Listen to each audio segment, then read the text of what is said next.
What's up, gifted family? Welcome to another episode of the show that is the GP YouTube. Just a reminder that if you support what we do here, make sure to go over to giftedperformance.com and sign up for our automated coaching service. For only $1 a day, you'll get access to 15 highly customized training programs, a macronutrient calculator, our meal planning feature that lets you build and save meals based on your macros, as well as access to our private Facebook group. All subscriptions help us in continuing to put out great content to get you to your fitness goals. Thanks for stopping by, and without any further delay, let's get into today's video. Enjoy.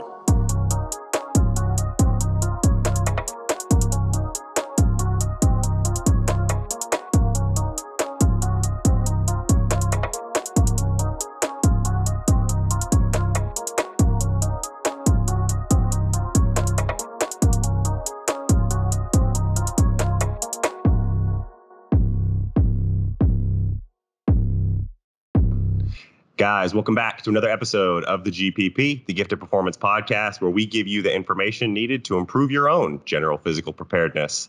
Two-man show today, which is very rare. I'm not flanked by any of my co-hosts, and honestly, it's somewhat of a good thing because we won't be bogged down. It'll just be me and Doctor, and that's the last one. I promise you, it's going to be one and done in the Dr. Dave's, at least today.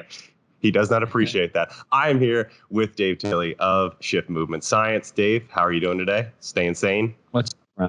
Yeah, man, we're hanging in there. Thank you for having me on, and it's my pleasure to chat with you a little bit. Yeah, we really appreciate it, honestly. So the general scope of our discussion today is we will start very specific with Dave's kind of area of expertise, which is gymnastics, both recreational and competitive. And then we'll kind of zoom out a little bit to look at kind of sport culture and LTAD as a whole. But first off, I wanted to give Dave a chance to kind of introduce himself. If anyone out there has watched the podcast before, you know I'm not the best introducing kind of guy. I'm not great with introductions. I always botch it. So I want to give Dave a chance.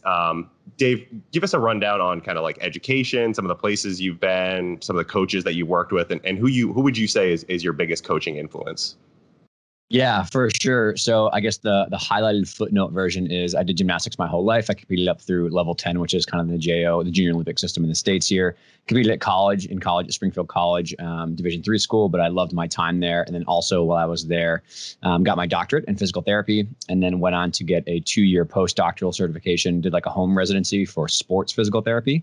And then another year after that to get my CSCS. So I kind of have all those three. I'm done taking tests. I'm over studying for a test, unfortunately. But yeah, and I've been coaching since I was about 15 or 16 on a junior mentorship, and I've continued coaching throughout my academic career. So kind of started with lower level gymnastics and then worked my way up to working with optional level gymnastics, which is what I still do here in Boston, kind of part-time. And then, yeah, just through a web of different, luck meets opportunity collision course with, CrossFit was popular. And I started getting into the powerlifting, weightlifting, CrossFit world with Power Monkey Fitness. So I still kind of work with those guys. And my early career in physical therapy, along with strength and conditioning, course collisioned with Power Monkey Fitness and became much more, friendly with Dave Durrani and all those guys, Chad Vaughn, Jess Lucero, like that were there at the first camps. And so my approach to gymnastics, medical training, strength and conditioning training, all that kind of stuff was flipped on its head because I was hanging out with some elite level Olympic weightlifters at my gym who were coaching very high level athletes, which I'd never seen before. I'd never lifted weights. But then also the medical side was very much jumping ship from the only medical stream to more of a hybrid based model of PTs also being strength coaches. And my mentors, Mike Reinhold and Lenny McCreen, are kind of tip of the spear when it comes terms to that model. So I was very much in a melting pot of all these different things changing. And it dramatically changed my view on what I thought I knew about gymnastics coaching and performance and sports performance on the medical side. And so the last 5 years has been my company Shift started as a blog in that time to be like, I have to like vomit this on a blog post to make sense of it. You know what I mean? And I also think I have a unique point of view, maybe as a coach, as an athlete, as a researcher and stuff like that. So the blog turned into a company because one, I was spending too much money on books and I needed to not put myself in more debt. But also people ask, like, what do you think about these things? Things are changing so fast, like in the 2013 to 15 era. So I was like, all right, I'll start doing some seminars. And flash forward, almost 10 years now, we're in the 8th year of Shift, and it's become quite a monster. So that's the highlight, point. I work as a PT during the day. I coach at night. I run research and stuff with Shift, and Shift has some really cool projects growing in kind of the gymnastics, CrossFit space. I've been lucky to work with, anyone from the elite and college level gymnast all the way to some CrossFit Games athletes, some very high level powerlifters, some very high Olympic weightlifters. So I'm kind of a meathead myself and still enjoy working out. So I kind of have the gymnastics young kids side of the fence. Then I have like the adults who actually listen to what you say side of the fence. Where do you think your area of expertise was the most? Like if you could go back and, train between Olympic weightlifting or choose between weightlifting, CrossFit, or gymnastics, and you could rewind the clock, 20 years, where would you dedicate the majority of your time? Where do you think that you would have been the best? Yeah. So what I was most interested in, and I've kind of more so said this on the podcast, is I was never the person who loved gymnastics. Like some people love doing gymnastics. They love competing. They love these crazy skills. Like I enjoyed it, don't get me wrong, but I was much more in the process of, I liked the work. I liked learning the hard effort. I liked my community. My coach was amazing and taught me values that, I very much take with me today. I still talk to him all the time. I enjoyed that side of it, like the camaraderie, the teammanship, the hard work, more so than competing. So gymnastics being a unique sport was hard to kind of grapple with that. But honestly, going back, and especially like the last 5 years, I've done a lot of Olympic weightlifting. I feel like if I had found Olympic weightlifting earlier, it's hard to tell whether I might have been more gifted towards that because, my body type is definitely short and stocky. I'm very hypermobile, and I think I had a lot of exposure to great principles, but I didn't get the best basics. I didn't have the best kind of like focused practice techniques back then. So who knows, maybe I would have been a better Olympic weightlifter. But that's kind of hard to tell because I started Olympic weightlifting after so many years of gymnastics that it came naturally to me. So it's kind of like hindsight is 2020. I think gymnastics was better for me in terms of the community, the work ethic, the wellness and stuff like that. So I'm not going to go back on my word. I love gymnastics. Very true.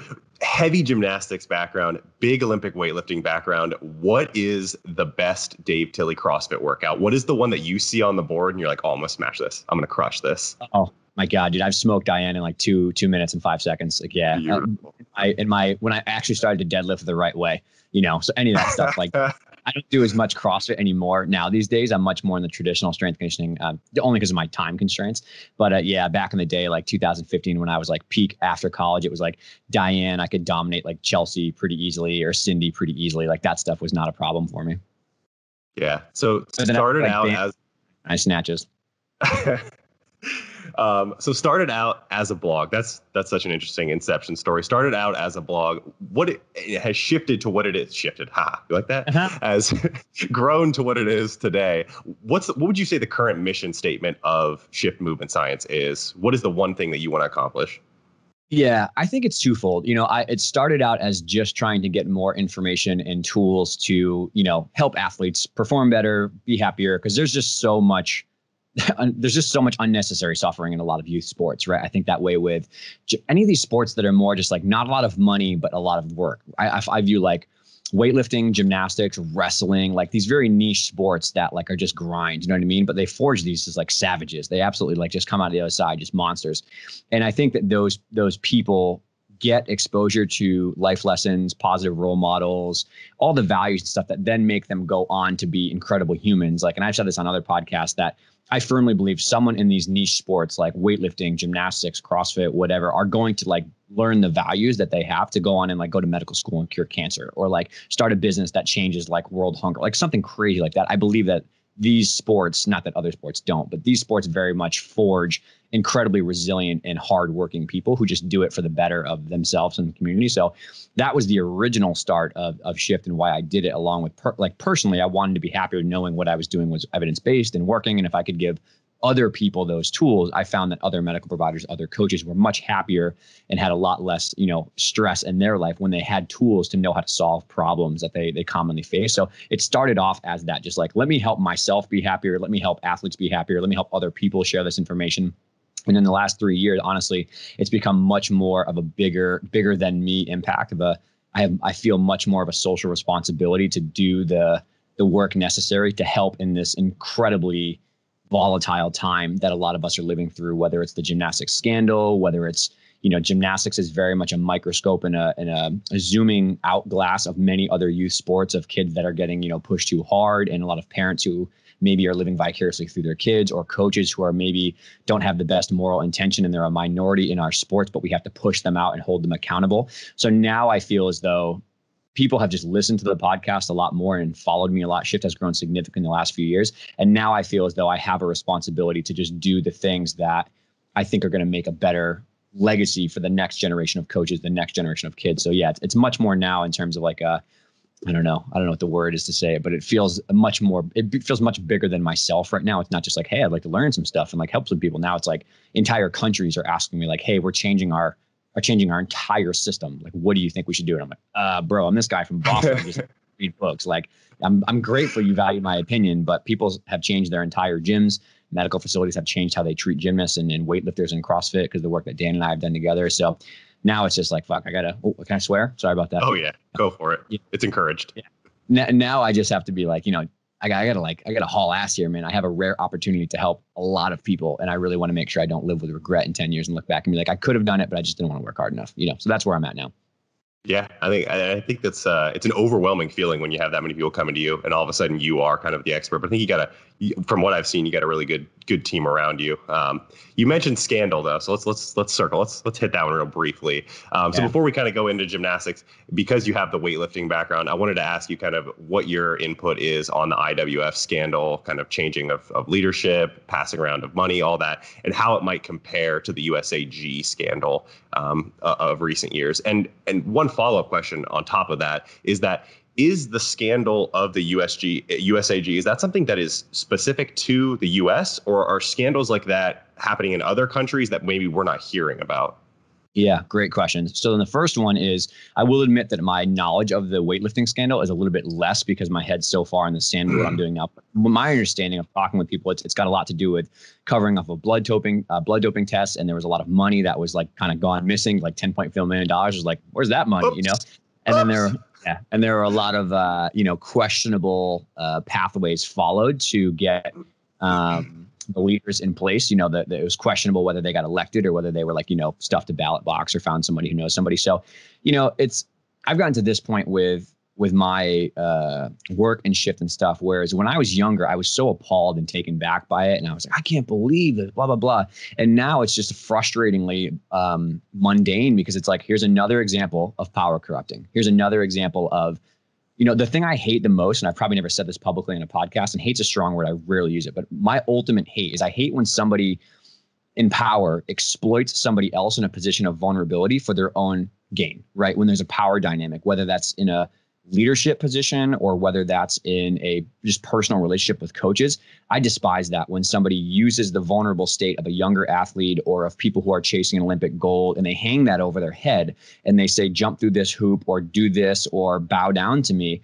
And it makes me super upset because we're all people here. I don't care whether you've coached Olympians or whether you're literally just starting in your weightlifting coaching career. You should give everybody the same respect and the same honor, and you should have the same moral and ethical code that everybody else follows. So that makes me really, really hurt, and it makes me feel angry. And so I feel like this scandal with weightlifting is very much, I'm a little bit numbed to it because I've gone through so much frustration and sadness watching other athletes fall apart at the hands of a very few coaches. I don't want to say that, a very few minority coaches who treated them like garbage and, had really their own interests ahead of the athlete's health. And they were exploiting their vulnerable situation of wanting to get the national team or wanting to perform well or wanting to get a scholarship.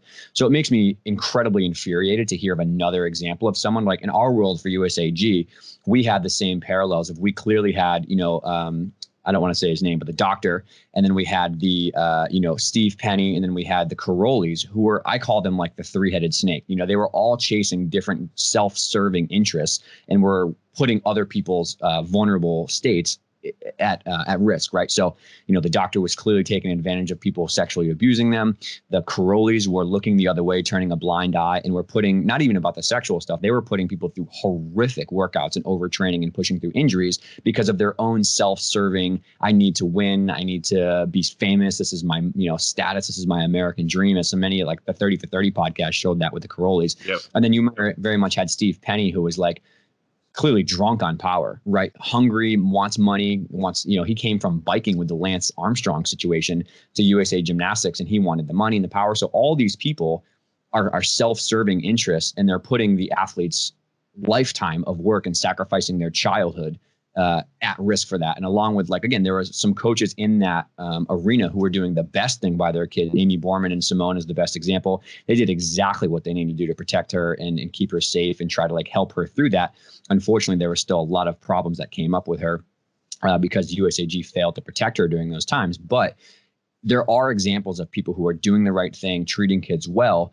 And we all need collectively as a majority, in same way that the weightlifting scandal has to happen too, is the people who are doing it well and who have a spine to stand up against those people who are not acting well. They have to be the ones to band together and push that minority out of the sport and overhaul the institutional level things that are allowing that to happen, which is, I'm sure we'll get into a lot of other things around long-term athletic development and early specialization and medical care and science-based practices. But a lot of those things set the stage for an implosion to come about with like this massive scandal, right? And then your second question about, is this worldwide? Yes, it is. Because what we saw happen is we had the entire scandal and it's still falling apart. It's still unfolding.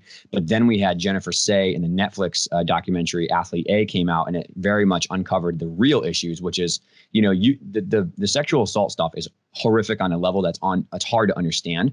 But we have to realize that a culture from the 70s, the 80s, and the 90s of this win at all costs, money and medals are more important than health. You know, collateral damage is acceptable because it's gymnastics. It's the way we've always done it. That like really trash mentality set the stage for him to have his like predatory influence on people.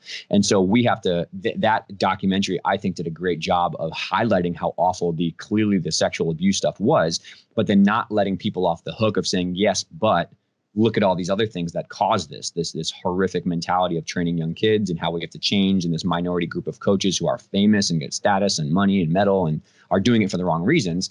That documentary came out and exploited all of that and showed that for what it is, or exposed that, for what it is. And that had a huge amplification effect, and it gave air cover for many other gymnasts in other countries to stand up and say, hey, this is not just a US thing. This is happening everywhere. And I'm lucky to be connected with and friends with people who have started the Gymnastics Alliance movement. So we have people in Australia, people in the United Kingdom, people in Canada who have spoken up and said, hey, this is like a worldwide, level-wide. It's not just the elite level. This is a huge problem across the entire sport because people looked at the US and saw the Carolis and them being quote unquote successful, which I wouldn't agree is successful.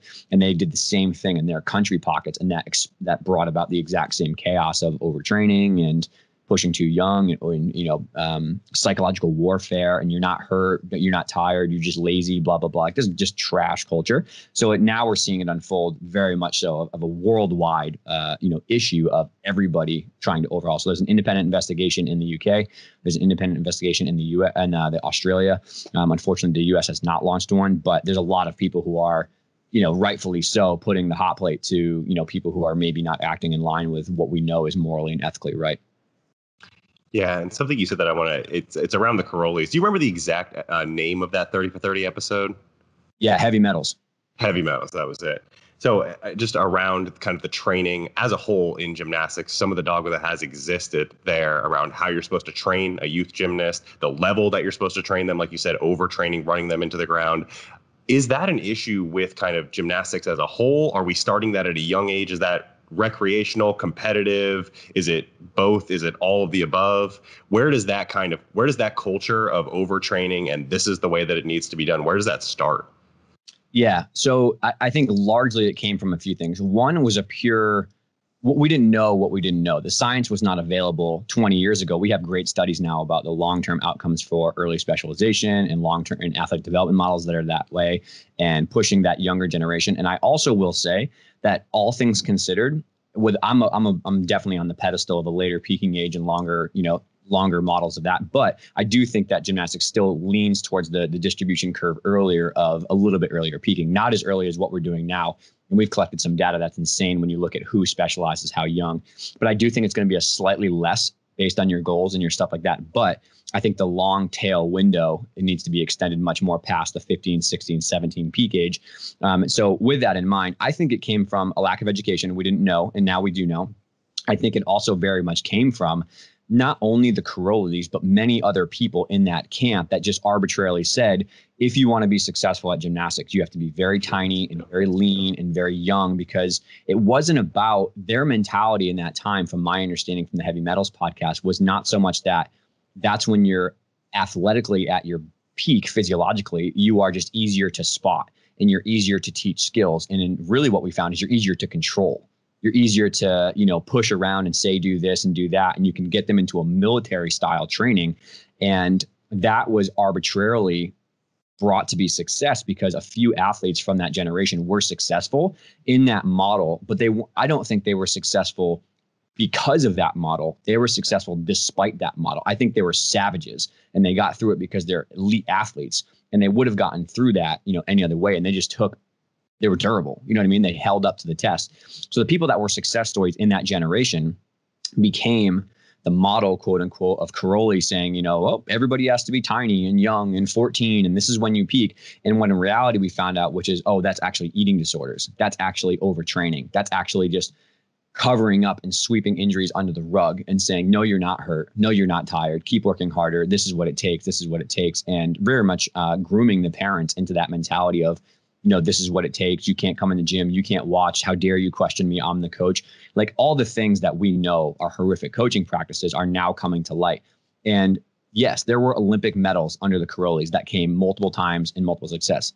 But would that same thing have happened if we supported the athletes and coached them well and used science and used interdisciplinary care and used the right tools that we know would have been possible? And I think, yes, I think that if we had coaches, a group of coaches that were doing things correctly and well, I still think those athletes would have gone on to become incredible athletes. I think Simone still would be Simone. I think that, all those high level athletes would have still gone on to do great things. I think we wrongfully had a causation, not correlation situation where we blamed and said X equals Y. Hard coaching, dictatorship type coaching equals Olympic medals and success, not, the multiple other factors and variables that go into that. So I think that what we're seeing is it's changing now because there's so many good examples of amazing coaches who are doing the right thing. But that culture, that mentality, the fear of the unknown is still very much existent, and it's hard to push out because change is uncomfortable. But also too, when you dig down through the layers, this is something I've gone through as a personal coach and I've seen other people go through, is when you really get all the way down to it, it's just basic human psychology of the insecurities, the fears that the coach has, the parent has, the athlete has, that are really, the root issue. You have to, and if you want to change the culture, you have to change yourself first. You have to deal with, why am I pushing the kids so hard? Why am I yelling at kids? Am I tying my status to their accomplishments? Am I worried financially I'm not going to make money, so I have to win this competition, or all that kind of stuff? When you get into that layer, you figure out that's what's going on. The fear of social judgment, the fear of rejection, insecurities around their coaching style or their performance and their status and stuff like that. It becomes at risk and vulnerable when you get to that high level. You don't want to have people say you're falling apart as a coach because your kids aren't winning. So you push them super hard and you cover up those injuries and you maybe make some decisions that you're not proud of. And that's where we get into this really hot water.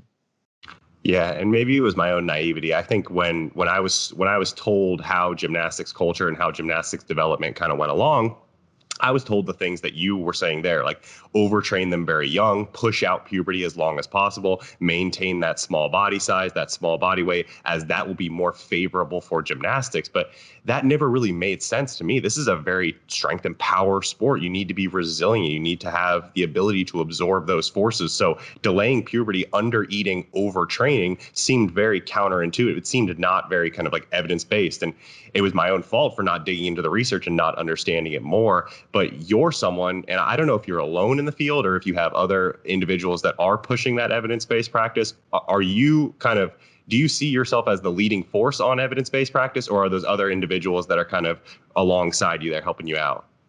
Yeah, to the first point, I want to agree and say the exact same thing, is that I was very much, I'll say I was brainwashed when I was a younger coach. I did the exact thing that I think people fall trapped to, which is get involved, get some talented athletes, and you want them to do well. And so you just ask for help and you get mentorship, and you very much fall into this trap of doing whatever somebody else does and following the myth and the folklore and the passed down knowledge, which is valuable. Don't get me wrong. But you can't only follow that blindly. You have to also look at the empirical evidence. You have to work hard. And what we had is continual evidence-based practice being pushed off to the side because it conflicted what personal values and approaches were. So the evidence was across aligned with someone's coaching a philosophy or approach, and that made them defensive because of maybe an ego thing or because they didn't want to look like they didn't know what they were doing. And it very much became, I'm not going to listen to that because that's going to say that I don't know it all. And that was a self-defense thing. The exact same reason why gymnastics coaches don't hire strength and conditioning coaches and nutritionists and mental health providers to be on their team full time. They just do it all. They get too much put on their plate. So I want to say that I've been through that and I understand it. And then I think we're seeing the shift happen now because people are realizing that despite those approaches seeming successful 20 years ago, we have a massive attrition rate, a massive burnout rate. We have huge injury rates, a lot of stalled performance of kids that start when they're juniors and don't make it to senior level because of all this stuff. So people are like, okay, I did follow what you said, and all I got were back fractures and burnout, and my gym was losing money because everyone's quitting and it's too hard. Like, what the hell's going on here? And you realize that those people were successful because they just abused the kids and they found a way to cover it up. Not everybody, a small minority, but the ones that like were successful and we made the model after, that was why we got into that hot water. So now what we're seeing is, honestly, it's grassroots movement of people who are frustrated because they're doing what they're supposed to do, quote unquote, of just body weight conditioning and lots of high reps and lots of high hours. And all they're getting in return is kids that are frustrated and hurt and overworked and very, very tired and resentful towards the coaching mentality. So I think that's what made shifts take off more, was luck meets opportunity. Whereas like I was just like in that position, I was like, dude, I'm trying everything I've been taught and people are still hurt and I'm really frustrated. I feel like trash as a coach because everyone's just angry with me all the time and I'm resentful. And I'm trying to be this hardcore dictatorship type coaching that's supposed to make people successful. And all I'm getting is pissed off kids and parents. That's all I get. I'm not getting high level success. I'm getting kids that break down and quit before they get to their goals. So that's when I started leaning more towards the evidence again. It looks like just me, but I have an amazing team of people around me who have taught me. I have some of the best mentors in the world. I have Mike and Lenny on the medical side who are phenomenal. I have some of the best strength and conditioning coaches who have taught me everything from like, Andy Tisch, who was Matt Fraser's Olympic lifting coach back at the OTC. He was the one who taught me how to weightlift along with Dave Picardi. So like I had them helping me out with like weightlifting, right? And then I have some of the best gymnastics coaches I've been lucky to talk with, like Nick Ruddick, and I've been really fortunate to learn from other people who have coached at the elite international level and consult with entire countries and federations. I have not produced an elite level gymnast, nor do I want to. That's not my passion, but they have taught me the things they do, and they firmly 1,000% believe in what I'm saying in the science. And not only do they believe in it, they say it works on the national and international elite stage. So it's like, okay, it's me maybe sharing the information, but it's really Mike and Lenny and Nick. And I work with Dr. Casey, who's the new women's team national physician. She's incredible. Dr. Cruz on the men's side, he's incredible, pumping out research. So I think that I also have people on shift side, like my, Becky and Taylor, who just make it look like I'm doing a lot more because they're so helpful to me. So it's really all of these people that are helping me behind the scenes, teaching me. Like, don't get me wrong, I do read a lot of books and I spend a lot of time doing my own innovative work and trying to come up with the best protocols and stuff like that. But it's collectively everyone's thought process because everybody as a unit is just fed up. You know what I mean? That's the sense that I get, is like everybody that I've talked to on my podcast with elite level gymnasts or coaches or NCAA, everybody universally is like, this sucks. I'm not as happy as I should be. The sport is so amazing, but we are just doing it completely wrong. There has to be a better way. And so that's why I feel like my work and my podcast has been successful with evidence-based practice, because people want to know what the last 20 years of research have said. And that's what's so frustrating, is this has been around for 20 years. Like Dr. Sands was writing studies in 2000, 2005, that era, about gymnasts lifting weights and about long-term athletic development. And many other people were saying like, this is available. Why gymnastics don't you change? And there's like, nah, gymnastics is different. Like, we don't need to, you know what I mean? Like, you don't understand, you don't get it. And then you have people like me and Nick and Dr. Casey, and people who actually were gymnasts, did college gymnastics and are still involved in the coaching side and go, no, actually, I do get it. No, actually, I actually have been there. And I'm still telling you this is not working as well as it should be. And so that's kind of where the movement toward evidence-based practice came from. But then now the sport is just so hard. The sport is just so complicated that coaches, I am empathetic towards coaches because I'm still one. They get asked to be too many things. They get so much is dumped on their plate. They're overworked and underpaid. They have parents squawking in their ears. They have colleges squawking at them. They have no time to read an evidence-based like lead. They don't understand this terminology, right? It's very hard for them. So that's where Shift kind of filled that change, that gap about like, okay, here's all the geeky stuff. Here's what it means practically. Here's how we use it practically. Just you do the work to actually try and change, and I'll help you along the way. But there's a lot of people in the evidence-based world, from medical providers, nutritionists, mental health providers, that we're seeing a lot of rise from social media and other things go well. So there is a lot more resources available, but it's definitely, it continues to be a frustrating uphill battle, if I'm being honest. You know what I mean? Like, it's still very hard because you get this sense of mild hopelessness and frustration when you keep working so hard. I'm working super hard. My team's working super hard. All the doctors I know, Nick, all the coaches that are great coaches are working super hard. And still you have institutions that refuse to take accountability for what happened, or people that refuse to admit their mistakes and say, I'm sorry, I'm wrong, let me change. Or you still see massive injustices and massive amounts of unnecessary suffering with this old school mentality that refuses to change. And, you know, at one point, some of us are just like, bro, unless you change, unless you hold somebody accountable, what are we doing here? Like, what are we doing here? This is so frustrating because we're trying so hard to help and you refuse to have a real honest conversation. You just keep putting out PR stunts. And it's like, you know, it's getting better. People are changing, but I know a lot of people who are just like, I'm doing everything I can. And this is still massively frustrating. So baby steps, but there's still a lot of work to be done. And what I think about a lot and what I lament is what you talked about, the attrition and the injury rate, because, you know, I live with my fiance, who's a gymnastics coach, and our roommate, who's also a gymnastics coach. She was a level 10 as well. And she couldn't continue because her wrists and her elbows were so messed up from training. And I hear her training schedule. Oh, you know, she talks casually. You know, I would wake up and I would go train for, you know, 4 hours in the morning. And then after school, I would train, you know, another 3-4 hours in the evening as well. And I'm like, how old were you at this point? She was like, oh, you know, I was like 13, 14. This is unbelievable to train that much at that age.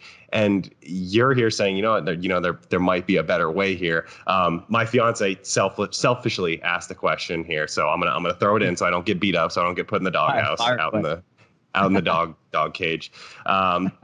So a phrase that is often used at the gym that she works at, a gym that's been around for, I believe, 30 years now, is that you should be able to do it when you're tired. So the phrase of do it when you're tired. So run a couple laps, get severely winded, now take a tumbling pass. Do a bunch of push-ups, you know, blow out your arms, and now go vault.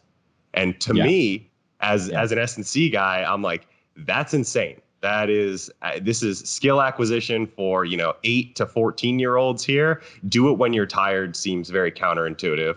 Let's hear the Dave Tilley response to that. Yeah. So, and it all ties together very well, right? And these are all just different examples of taking on the myth and the folklore blindly, right? And then not cross-referencing or cross-checking. Is this in line with the evidence? Is it the best practice? And I think this is a problem that I had that many other coaches have, is when you only surround yourself who are singing your praises and saying you're awesome and not wanting to stand up and ask you, maybe you have a different opinion, all you get is an echo chamber. You hear the same thing over and over and over again, right? And so this has to deal with the injury things she was talking about, the metabolic stuff, which I'll answer. But like, this is a classic example of like your elbows and your wrists hurting like crazy because the evidence says, don't peak too early. Let's not try to make an elite athlete during puberty because their bones are not formed. And let's also maybe use strength conditioning, external loading, because this is a really good way to microdose weight bearing tolerance to build up the strength of the elbows, the knees, especially when they can't do high skill volume because they're going to get growth plate injuries, right? And so that's, again, the folklore is no, don't worry about it. Just push through it. This is normal. Growth plate's normal. Fractures are normal. Spiny fractures are normal. No big deal. Don't use weights. You're going to get bulky. You're going to lose your flexibility. You're going to get hurt, blah, blah, blah. All this like clearly wrong evidence, right? And not only that, is the evidence actually says the opposite. So that just propagated through the culture. And the same thing has happened with the metabolic side and the strength and conditioning side.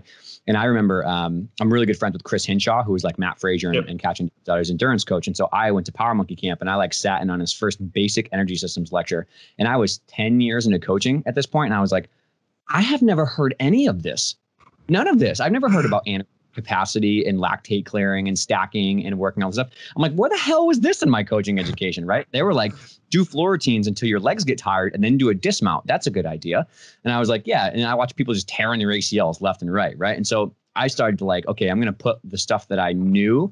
I'm like, literally, I got taught, if you want to get endurance for gymnastics, you should do watered down sets, then do half sets, then do back-to-back half sets, then do some sled pushes in your sets, and then you should just do back-to-back full floor routines. That was the evidence-based practice for gymnastics cardio, along with running circuits and these long, grueling morning sessions. And all I found is that what we were doing is we were either exposing them to high risk, high skill acquisition periods of fatigue, or we were asking them to do really long aerobic circuits that just make them look hot and sweaty. And that must be working because they're hot and tired and sweaty, you know, like success, right? And then Chris taught me, and I learned so much more about like training specifically the anaerobic window and training metabolic repeats and training lactate clearing and training these systems that work in those things, and then funneling those in a periodization point of view to the things that are successful, of like floor routines, like tumbling into a pit a couple times and doing some like lunges and some squat jumps and handstand walks to very much teach the systems how to work anaerobically. And so this is another classic example of, what has been passed down year after year after year in gymnastics and what quote unquote works. And I've seen the best programs in the world of the quote gurus who are teaching all these cardio things. And I'm like, bro, that doesn't really have that much evidence support for it. And like, I think that if you just tried a 4 to 6 week periodization block with proper, bike intervals and proper, lactate clearing, stacking workouts, I think you'd be less hurt. Your girls wouldn't be landing short and blowing their ankles out and also just fatiguing so much in their routines. And now we're starting to see it more and more, where I think really good strength coaches are starting to get involved because coaches are asking for help. And you're seeing some really great coaches who are actually producing evidence-based metabolic, 3 to 6 month periodization funnels to go from general aerobic work to specific lactate repeats and specific anaerobic window stuff, and actually building someone's anaerobic capacity and clearance or buffering capabilities, and then asking them to do a floor routine or a bar routine. And so that's like a prime example of, again, what was passed down over and over and over again was only passed down because there was nobody being willing and able to say, maybe I don't know the best evidence, or maybe I'm not willing to put in the work and read there.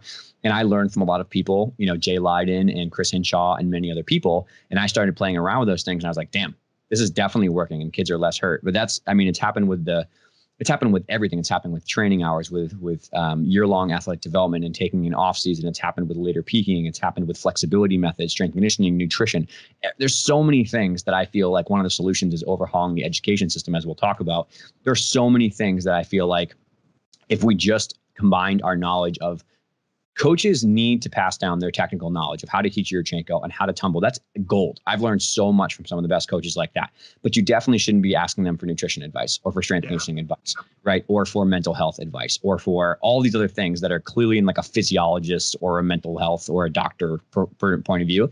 So if coaches, the newer coaches are very open to it now, but if there are coaches or parents or medical providers or anybody, I'm not just pinning coaches, that aren't willing to work in interdisciplinary teams and have that mindset, then they have to leave. They have to be asked to leave. There's no way about it. That's the NGB's role, is to say, hey, change or you're suspended. We're not going to let you hurt kids anymore. And that's the role there. But it also takes the individual's responsibility to say, like, I realize I don't know enough. I'm going to change. And usually it comes in the form of an emotional catalyst. Mine was the coaches that I work with saying, like, we actually hate being around you because you have an ego. The kids saying, like, I don't want to do this anymore. I'm quitting because I'm hurt all the time and you're super frustrating to work with. And you clearly just want this for your own Instagram reel, not for what's best for me. And that hurt so bad that I changed. Right. And like a lot of people go through that now with the Gymnastics Alliance movement, be like, oh, no, I actually hated you for 10 years. I only did it. I wanted my goals and a scholarship, but I actually hated every moment with you. And I'm still working with athletes. Like, I can't wait to get to college. I hate this gym that I'm a part of. I'm just hurting all the time. I just want to go. And so long-winded answer, but it's just classic example of different paradigms of, following what has always been done and what is 20 years ahead of you, and not really being open-minded to cross-examination, instead of like putting in the work and the time and the effort and the humility to read research and try things and be okay with fear of the unknown. And I've created a little bit of a hypothetical here that could either be your dream or this could be your nightmare. So let me know. So if we wake up tomorrow and Dave Tilley is the head, you are the head honcho of USAG's elite development. So stars, hopes, tops, whatever you feel most confident speaking on. What does that development curriculum that you just talked about, what does that actually look like? And first of all, is that your dream or is that your nightmare job? No, it's not my dream. I don't know. No, it's not. I had some involvement with, when I was like 2013, 14, 15, I started to have my consulting interactions, whatever you have with national team and stuff. And like I said, there are some incredible people at that level, not only here in the USA, but the UK, the Australia, although whatever. There's amazing people that gave me hope, honestly, like Tammy and Sarin Salcianu are one of the first people that kind of believed in what I was doing, even though it was so like against the grain. And I will forever be indebted to them because of what they did exposure wise, but they are just good people, and their athletes and their gymnasts are very, very successful, but also they love them like family. So not everybody that I interacted with was I like, oh, I don't know if I like this, but the closer I got to some of like the inner ring, the farther I wanted to get away. I was like, this is not worth it, man. This is like, I'm the only medical provider here and I'm getting treated like garbage right now when I go to these clinics and stuff. And I don't want to be a part of this. And I think I can have a better impact on some other people. But I think that they weren't ready to change or hear an open opinion. But now things are getting much better with the new staff they have. But To your question, no, I'm not the person for that. That is not what I'm passionate about. That's not what I love. I find a lot of value and gratitude from serving, the grassroots kind of level and stuff like that. So I've done some consulting work, and I've worked with Dr. Casey and other people, and I have interacted with a lot of those athletes, but I'm not the guy right now to be the head of, I just hate management too. Like, I'm not the guy to oversee and do political stuff in management. Like, the second it smells like a political game back and forth or a PR stunt, I'm like, get that crap out of here. Like, I'm so done. I'm pretty like straight on. Let's deal with the real issues. Let's help people. So I don't think I'd like to be that person, but I do think I have some valuable inputs, and I have done a lot of consulting work with multiple countries and organizations or colleges or whatever about what I think will change the needle positively. So the three things that I can think of is we definitely need to overhaul the educational systems for new and for existing coaches. I think that is, I would say 85% of the people in gymnastics, coaches and other people, are amazing humans who just got really terrible education. They just needed help. They needed tools. And what they got was this very shoddy, what we call Congress, which was essentially like a week-long event where it's like presenters and stuff. And some of the information was amazing, but some of the presenters were not vetted. They were not evidence-based. They were not, like, the things they were saying had no fact check. They were just like, okay, this worked for like this one talented, super flexible girl with unlimited hip mobility. So do these 55 drills, and they go back and they try them, like, this isn't working at all. And that was it. Like, good luck. So I think that most people just need better education, and they just didn't get it. So if I feel that if we really want to see significant change, there should be a mandatory 1 year combination of academic and mentoring program to become a gymnastics coach at the recreational or the basic level. So you need to not only take coursework in child psychology, child development, strength and conditioning, flexibility, long-term athletic development, flexibility, all that kind of stuff, basic anatomy, physiology. There should be an academic component to it, and you should take it. You should pass tests. You should make sure the course instructor should be very high level, either coaching success with medal success, and also, like human level. People like them. They're good coaches. They're good people. Like Amy Borman should teach a session. We should have these great coaches like Tammy and Seren who teach great sessions on the gymnastics stuff. Like, you need to learn how to spot and have drill progressions and conditioning and all that kind of stuff. You need that. But then also there should be a parallel mentorship program, whereas here's the 75 people that we have vetted and trusted and believe in our philosophies and will teach you the right things, but are good humans. Find one of them, and you have to do 5 hours, 10 hours per week of shadowing for 4 months to learn all their ways and know how to teach these things. So I think for a year, you need that.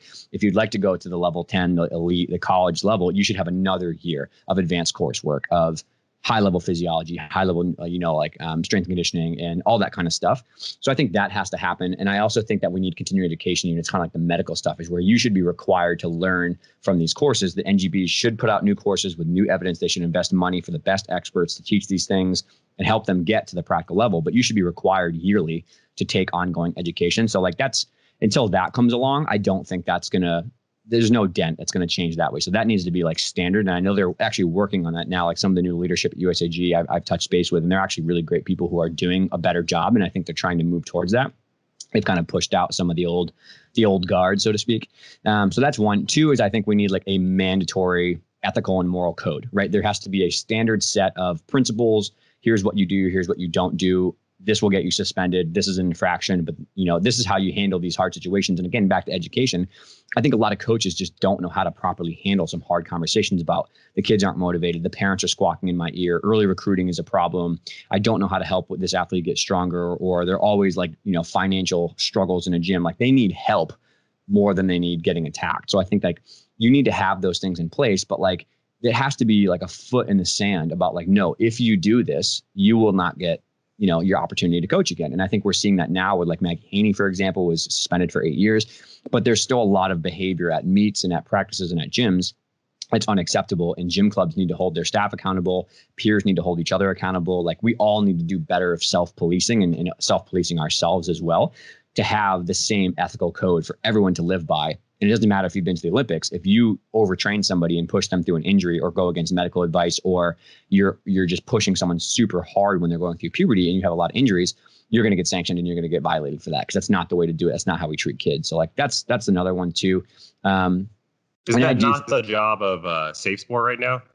It's partially. And I think Safe Sport is growing more involved a little bit, but I think they're definitely leaning more on the sexual abuse, which is super important, but there's more coming along with emotional and physical abuse, but it needs to be much, much more stringent than it is now. It seems like they've bitten off more than they can chew, Safe Sport as kind of like an organization. It's a monumental job. So I definitely understand they're going through, but at the same time, I think that it's challenging to do that, but at the same time, that's what needs to be done.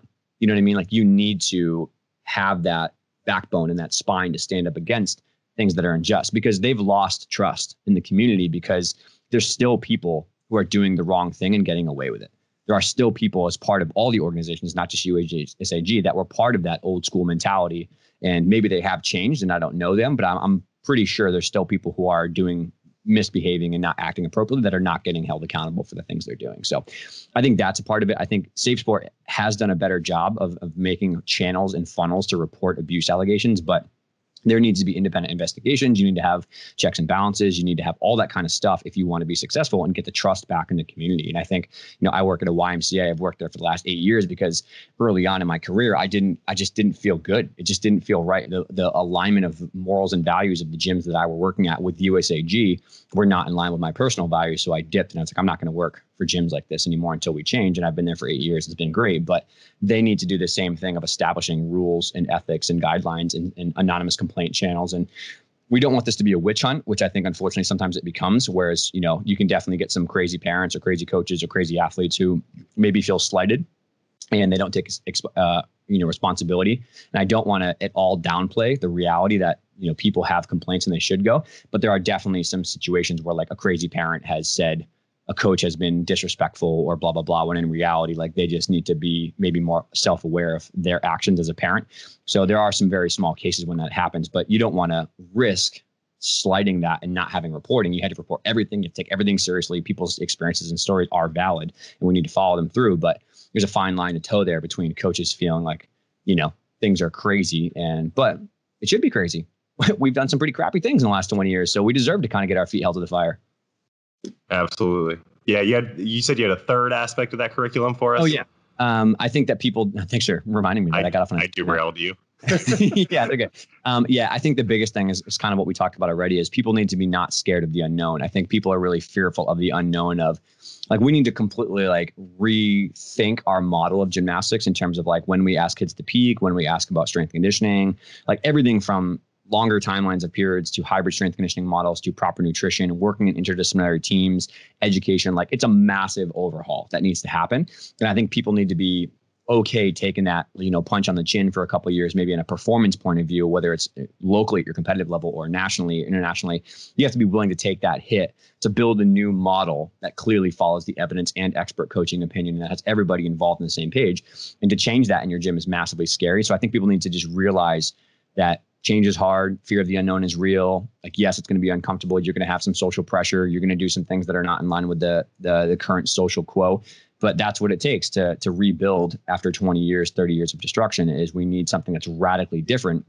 And that's happening right now, thankfully. But until you're open-minded to being like, okay, I'm gonna swallow capital and financial gain for 2 years, or I'm going to swallow competitive success for 2 years to make brand new systems and overhaul, which is what we're doing in our gym right now. Until you can have that courage and that spine to stand on, it's not going to happen. So the entire sport across the world needs to say, like, we need something new. Let's support each other. Let's do what's best for everybody. And then we'll get back to, hey, can we have a high-level competition and who's the best country and stuff like that.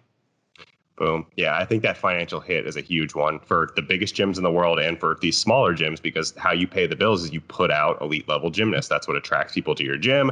You get more people paying tuition.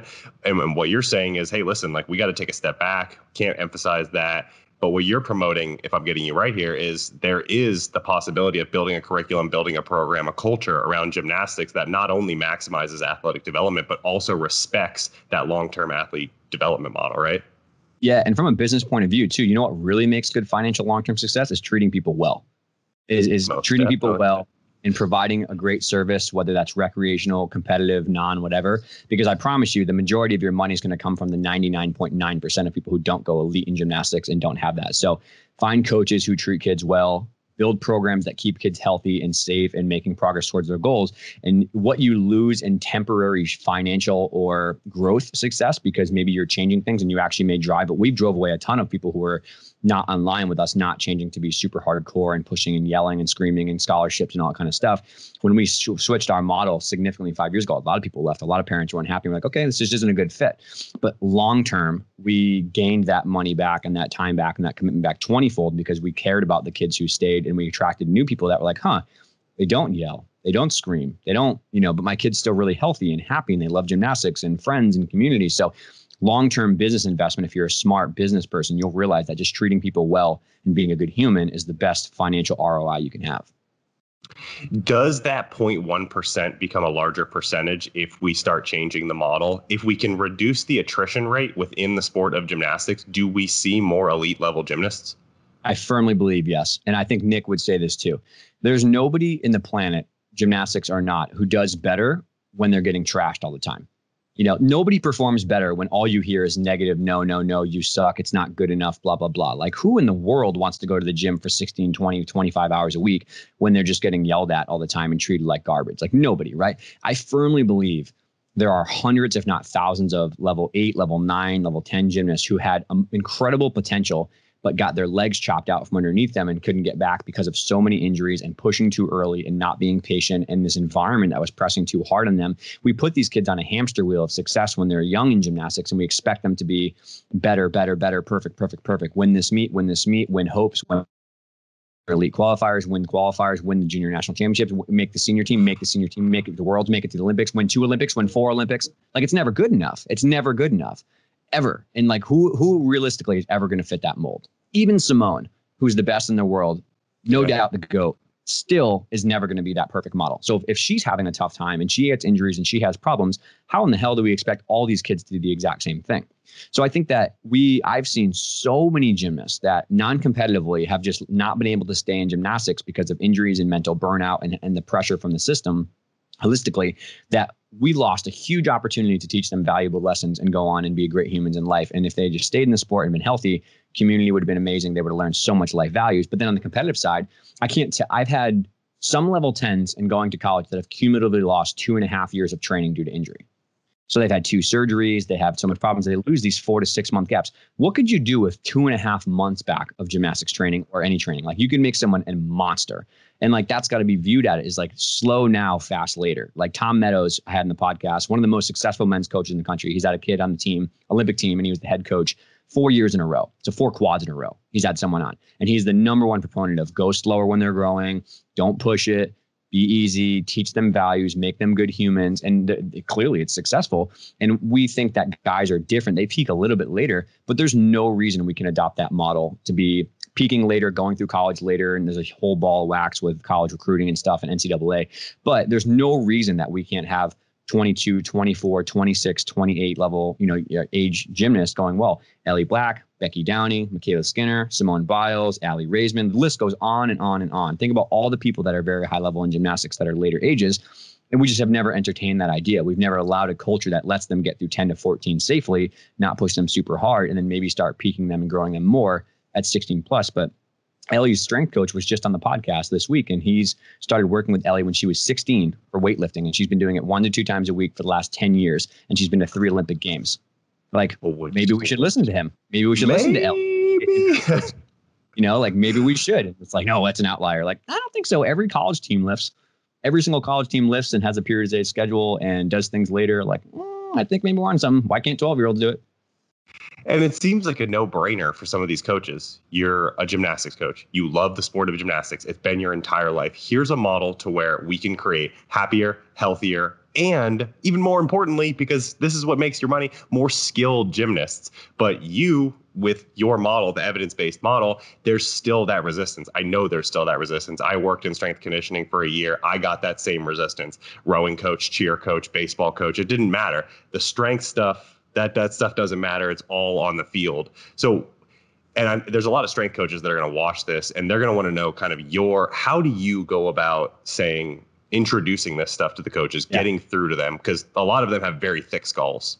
Yeah. And I want to definitely hold everybody accountable and say this is an everybody problem. Like I said, minority of coaches are the ones who are not the great people that we're talking about. 85% are good people who just got bad education, need help, right? Which is why Shift exists. But there are definitely a lot of medical providers who I think are just going through the motions when they treat a gymnast. They don't really know the evidence-based practice, and they don't really go above and beyond to understand the sport. So they get crappy medical care. And there's also strength coaches like we talked about. I've had many college programs, like college programs who I never thought would entertain weightlifting. And they were like, you know what? We're going to try it. We're going to try it. And you know what they get when they go to the strength program room? A football program. They go to the strength conditioning room and they get a weightlifting program for football players because the GA is the one leading it because the head strength coach is too busy and he's got another team. There's 2 kids in the weight room that he can't manage. And so he hands it off to the GA and that person gives them a program. And the girls are like, one, I'm super sore. Like I'm doing way too much volume, mega sore, but I have no idea what I'm doing. And they come back tired and more cranky injury wise because they're doing heavier deadlifts or they're front squatting and they have no idea how to do it properly. Right. So to the person, and Duesh Podell is our head of fitness here at Champion, and he's done an amazing job with the elite guys that come, the college girls that come. It's just like, keep it simple, man. Start basic. Like the training age for gymnasts in the weight room is 0, if not maybe a little bit here and there. So like their dose, it's a good thing. Their dose response is going to be so high. You're going to get so much for your investment because they just spend a little bit of time. But you don't need to go crazy with their advanced, contrast training and like super crazy sled sprint drills and like all these ridiculous plyo circuits. Like you don't. What you need to do is you need to keep it basic, and you need to fill in the gaps of their training that they're not doing. Direct glute training with hinging, right? Like single leg weighted hip lifts, upper back strength and vertical or horizontal rowing, because not a lot of gymnasts do direct pulling. So like fill in those gaps. Dynamic stability, some basic Turkish get-ups, some basic split squat pelvis position stuff, some basic anaerobic conditioning with bike sprints, like nothing crazy. And I think that you can get trust in the door like that for 3 to 6 months. But go to practice, watch what they do, talk to their coaches, ask their opinions. Can you help me build a strength program? This is all of us together. Don't just kick the door in and think that you know everything because you listen to Charlie Weingroff's new DVD and you're the man, right? Like just because you have that under your belt doesn't mean you're going to be the best strength coach for gymnasts. You have to like really understand the demand of the sport. And I think that the best thing I did was listen. I listened to all the strength coaches, but I put on my gymnastics filtered glasses. Like I listened to Eric and Mike Boyle and Mike Reinhold and all these people that are studs in the strength conditioning world and Charlie. But then I was like, okay, I'm going to take 70% of the principles and then apply them in the way that I feel is fit for gymnastics. So yeah, we've had so many good strength coaches like, Scott is an amazing example, but we've had like Dan Lonsdale, who works with high level gymnasts in the UK. There's a lot of great strength coaches who have come on and talked about how we apply the principles of strength conditioning for a gymnastic specific way. But yeah, keep it simple, basic patterns. You don't need to you should not be like 1RMing these people. They don't need, the worst thing you can do is add a lot of like or like more lean mass that's bulky, so keep the rep ranges kind of large. Don't put them to failure. Use movements that are really low barrier to entry and just like make it fun, make it enjoyable, make it an experience of team bonding, because then they'll start to be a part of the culture change you. And then the best episode I've had, no shout out to Scott, but Lou Porciazzu is the head strength conditioning coach for the women's team at Michigan.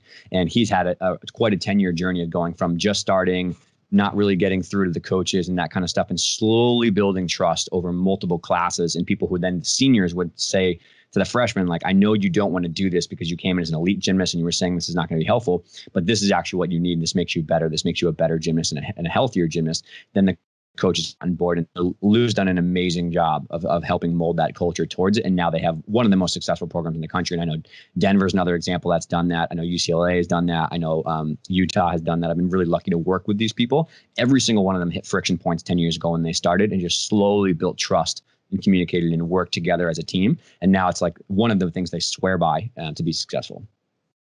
Yeah. How long has he been at Michigan? Lou, 10 years. 10 or 11 years. Okay. So he probably, I think that math adds up. He probably coached Carrie Pierce. Possibly. Yeah. That can definitely be it. Yeah. Carrie was at Michigan. Shout out, third place. I would say she's rather strong and conditioned. Yeah.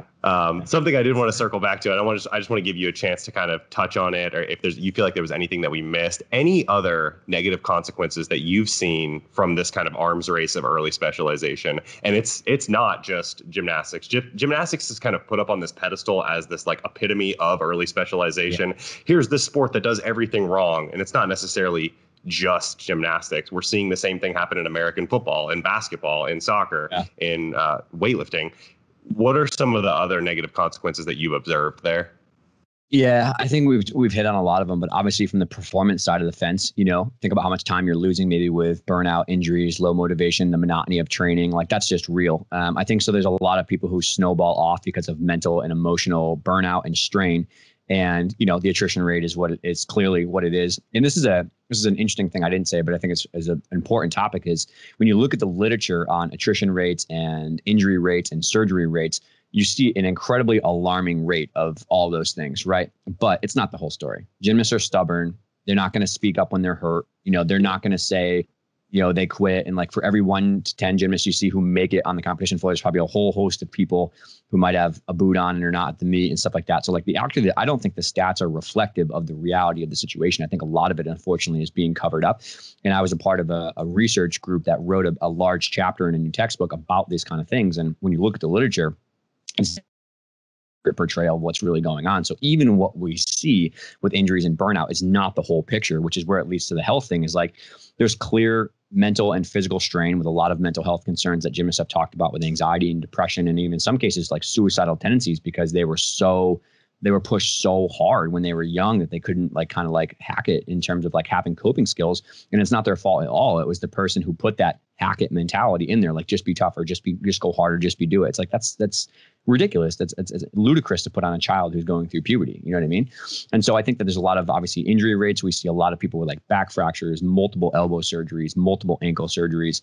And you see clear performance and health drop-offs like crazy. And I think that now we're seeing like the coronavirus has given us a forced experiment of time off and what that does. And I think that, the 5 months was 2 months, but 6 weeks is not an unrealistic thing to have gymnasts take after their long, brutal season and have a relative deload with cross training and stuff like that. But also I don't know of any evidence that says that 14, 15, 16 is better for gymnasts than 18, 19, 20, 21, 22, if we're following the right scientific protocols. And again, that comes from very lackluster evidence that comes from a few good cases of people that made it. But even those people who made it, when you talk to them now, I think have very real concerns about their nutrition, their eating disorders, their overtraining, their injuries, all that kind of stuff. And think about like how good could those people have been if we just gave them the right environment to thrive over their younger years. And then maybe when they were 16, like Ellie, started really pushing the button on how hard we get them going and giving them that kind of turbo boost with a team of people around them that want what's best for them, not what's, going to make the most money or get the most status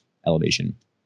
The psychological aspect of that is enormous because you get these girls and guys that burn out of gymnastics because they started so young. It was their entire life. They burn out on that, and they burn out on physical culture altogether because that's all they've ever known. They know this is physical activity. This is all I've ever had. And now my wrists, my ankles, my shoulders are so messed up. I won't do anything. I won't lift weights. Think about how many amazing athletes in other sports we're missing out on as well. Yes, there's so many. God, it's crazy to me to think about how much performance and how much health benefits are left on the table because we just have not been open-minded to new ideas and radically different concepts of how we approach it. Like, God, there's so much good from gymnastics. There's so much good that comes from these. I wouldn't be here having a company and getting through some of the hard things that I've got through if it wasn't for my coach and my teammates in the sport. No doubt, 100%. And think about all the kids that you positively affect and stay in the sport because you just treat them well. Even if their goal is to compete at low level till they're 17 years old and graduate high school and move on. Like, who gives a shit? That's fine. That's amazing. That's perfect. Awesome. You know what I mean? Like, have non-recreational programs, have competitive programs, have whatever, have adult gymnastics. Like there's so much good that can happen in our sport. And we're seeing a minority of people who are making it sour grapes for everybody because we're not holding them accountable and we're not keeping up with the times in terms of like science change, interdisciplinary care, new ideas like, and it takes a lot of personal courage to get through that. You have to really evolve yourself as a human, but without that, we're going to keep seeing the sport struggle. And I think we're going to a really uplifting time where things are changing, but it's going to be very painful on the path to progress. So buckle in. Something you said on the Iron Culture podcast, and shout out to Omar and Eric. You talked about how many people are getting into gymnastics now and kind of what the old stigma around it used to be like, oh, guys doing gymnastics, like what a pussy, like he must be gay or something like that, and how much it's changing. And we have a coach at Gifted who's our head of strength conditioning, and he's like, his wife is pregnant right now. He's like, gymnastics. That's going to be a gymnastics baby. And I'm the same way. I'm like, damn, what if I had just done gymnastics when I was young? I could have been something. I could have been legit. Yeah. Yeah, absolutely, man. It's cool to see. I mean, that's definitely a reason, like we talk about that a lot at like Power Monkey with Dave and with, all these college gymnasts that are on staff that we're all like, kind of like, I don't know, just like having a camaraderie between our college gymnastics days. And like we were talking about, like, God, CrossFit has so much to learn about gymnastics, and there's so much we're not doing well. But there's never been more of a boom around men's gymnastics and talking about the benefits of it. And I think that we gotta nourish that and mentor, those people who are trying to get into it. Like crazy, like 10, 15 years ago, if I was in a gym and again, I talked about like, I did men's gymnastics my whole life. And they were like, oh yeah, cool, man. Yeah, awesome. Like, let's go bench. But now when if I'm in a gym and I'm doing something like that, like, oh damn, you did gymnastics, man. Oh, that's so sick. Like, that's so cool. I was like, what? Like, I'm like double, what the hell are you talking about? But yeah, it's cool now to see so many people getting involved in the men's side. And the women's side is very popular for sure, but the men's side and getting more kind of attention that way. And I think in 10 years from now, we're going to see the end tail of that, which is a really positive net effect on the sport, which is really cool.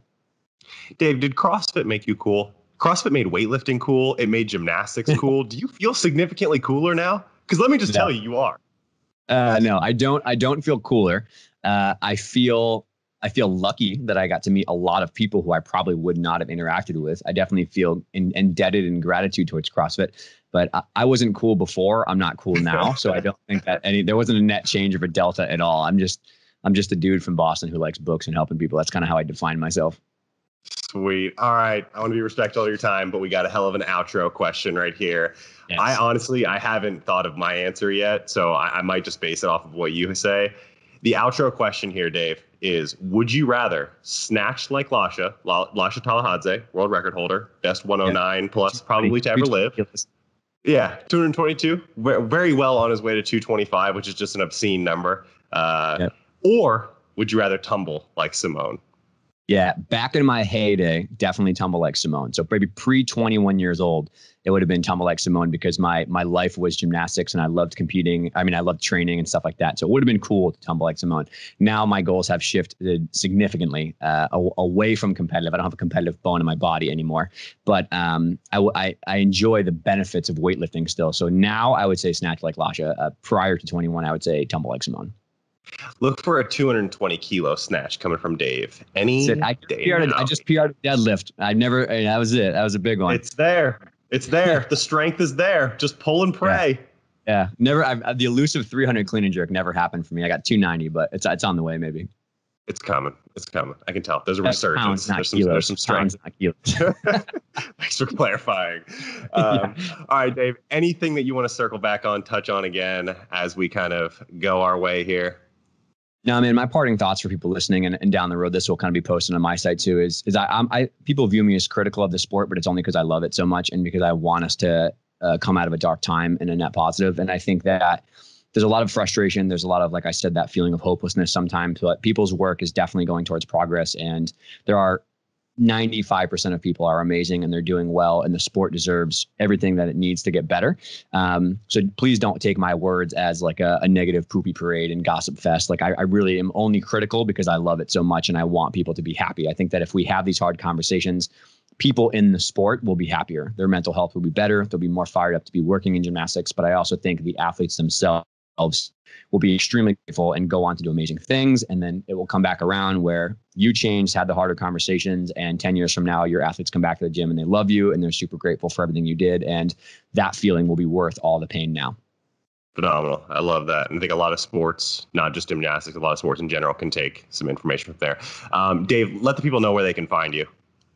Yeah, everything for me is just Shift everywhere. So shiftmovementscience.com website, blog, Shift on all social channels. We put out a lot of free content. Shift's YouTube is pretty popping right now. The podcast, The Shift Show, is definitely the fastest growing right now. We're encroaching on 250,000 views, which is pretty dope in our 100th episode. So if you're looking for the information free stuff, there's plenty of it. I've written a lot of books I give out for free. If you want more of like the learning actual stuff, we have a monthly membership group, and we also have some online medical courses that I've done. So those are all available too. Awesome. And anyone who needs to find those, all of the links will be in the show notes below. So make sure to check Dave out. Give him a follow. Wealth of information there. As always, I am Ryan. the Squad Father, the father of all things squatting. You can find me on Instagram at @the_squadfather or @giftedperformance. We will catch you on the next one. And as always, guys, stay gifted.